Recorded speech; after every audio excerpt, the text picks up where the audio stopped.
Hey everybody, and over the past couple days we have reviewed Batman Begins and The Dark Knight. Now, we're going to close off this trilogy with reviewing the third movie in the Dark Knight trilogy and the final movie in said trilogy, The Dark Knight Rises.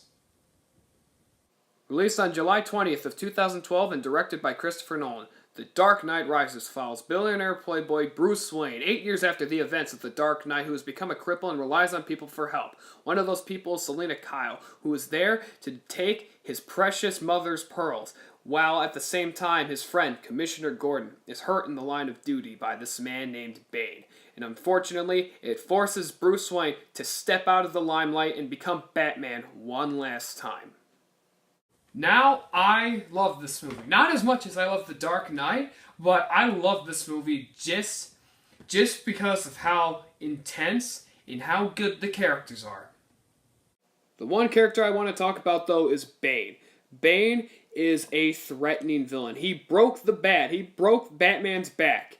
And, well, at the same time, he is also one of the most identifiable villains because of the fact of that mask and that voice. And Bane has such a presence to this film, and it is absolutely fantastic. The other character I want to talk about is Anne Hathaway as Selina Kyle / Catwoman. She has a sleek look, and not only that, the suit looks really good as well. She is extremely badass, and she does a lot to the character, and her character is extremely interesting, and I say she's the best Catwoman we've ever had. But that's kind of not saying much. Not only that, this movie has, well, it has some balls. It actually has some balls to go ahead and have, well, this is kind of a spoiler alert, but the movie came out 5 years ago, so you should have seen it by now. Batman gets his back broken, and it focuses on him trying to get out of the hole that he's put in by Bane. And, well, I'm happy that this movie has the balls to actually go ahead and show his, our hero down to his lowest of lows. In the words of Chris Stuckman, it is the breaking point.